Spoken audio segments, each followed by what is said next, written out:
gonna take this down. And this is a model of the diner that was made from a customer, actually. So this has been here since 1941. It's a 1941 Worcester car.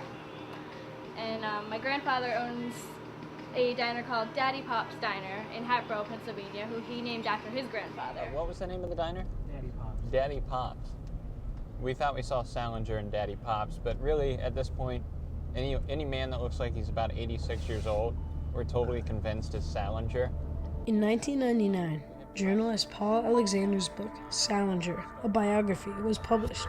It contains vague directions to Salinger's house that read like riddles one might find on a buried treasure map. To get to the writer's house using Alexander's directions, you must first start at a specific covered bridge.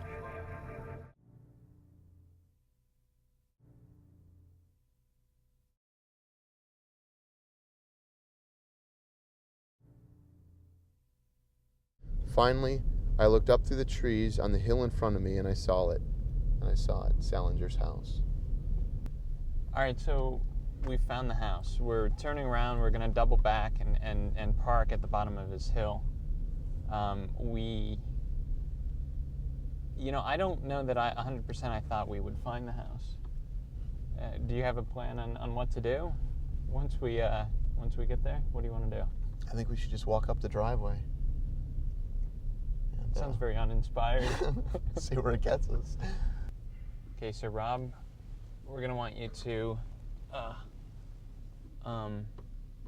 film us getting out of the car and walking up the hill.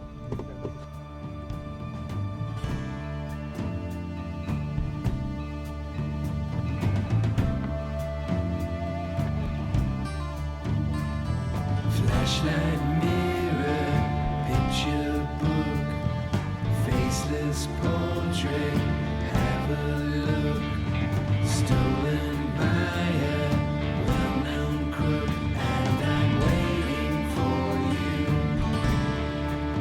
Yes, I'm waiting for you. Cross-eyed shadows disappear. Smiles becoming clear.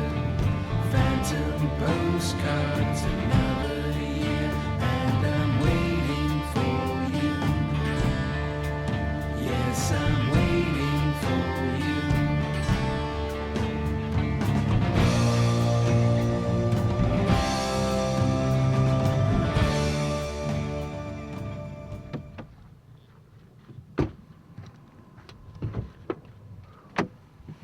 What's wrong? Well, we met them. we met J.D. Salinger. You did not. Yes, we did. Did not. Yes, we did. And what did he say? I'm calling the police? No, he just said he wasn't interested. Very well could be. Did you get a picture of him? Are you getting this? No. You going? No. You serious? Yes, you seriously met J.D. Salinger? He opened his, we rang the doorbell. Are you getting Are you rolling? Dude, I should have just brought the fucking camera up there. Maybe. All right, hold on. Let me hook these labs up. Well, we just met J.D. Salinger for about 10 seconds, I would say, before he asked us. And now we're getting the hell out of Dodge before the cops get here. Although it's 10 freaking miles down the only road, so I imagine we'll... How you doing? Nervous. We walked all the way up. It's very intimidating because you have to walk up this really big hill that winds around to the back of his house, and he has this old garage with looks like an old BMW in it, and some farm-looking equipment, and we're running out of gas. I just noticed that. Would that be something if we ran out of gas? And we went up, and James rang the doorbell in the back of his house, and then all of a sudden, within a second or two, he appeared at the window next to the door looking at us and just was kind of like motioning to us like, what?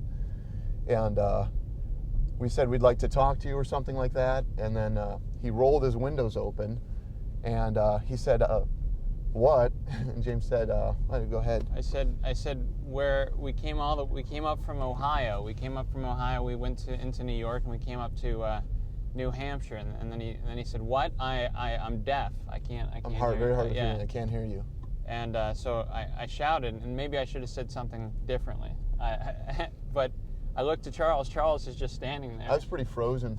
And I was so I pretty said, locked up at this point. I said, Mr. Salinger, we we went to New York. We came up to New Hampshire. We traced the steps of Holden Caulfield, and we just came up here. We wanted to see if you want to talk, if we wanted to say, hi, or something like that. Yeah, something to that extent. When he started rolling the window open to talk to us, I couldn't believe. I was just went into shock. I was like, I can't believe this. He's going to open the window. I knew you went into shock because you're usually the guy that can come up with something decent to say, and all I can do is ramble and say, we're tracing Holden Caulfield's journey, and that just sounds like crazy talk. It sounds like, get off my property. Right. I mean, that's no. And he never said that. He never yelled at us or anything. No, he just said, "I don't have time for that."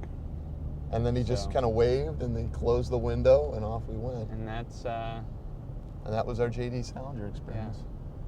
Yeah. Obviously we would have liked to have him on videotape, but we felt that was kind of just way too intrusive. Actually, it was way too intrusive going up and knocking on his door. Obviously. But that for that reason we didn't take the camera. So what do we do now? Guess we got a long ride home. I feel like that when people watch this, they're going to be disappointed that they don't have the footage. The footage of him. But at the same time, I think I think that I would feel more awful than I already do coming to. Right. I mean, we definitely didn't do a good thing. I think there's going to be some people that'll be upset with the fact that we showed as much as we did and actually went up ourselves. I think that they'll think maybe we are in part of the thing that contributes to his reclusiveness and makes him not want to publish more. But I personally don't buy into that. I don't think that would sway his mind one way or another. He's going to publish if he wants to publish, and I think he made up his mind a long time ago not to do that.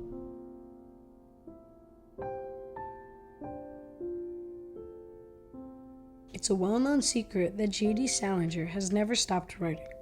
The rumor that he visits a local bank once a year to drop off a new manuscript has never been proven. But in 2000, Salinger's daughter confirmed that he does have several complete novels that will be published after he dies. It is unknown whether he has ever revisited the character of Holden Caulfield, who is so much like the writer himself. But those who have read The Catcher in the Rye do miss Holden dearly, and hope everything worked out for him in the end. And we wish Salinger would share some more stories with us before he dies, so that we could say thank you and know he heard us.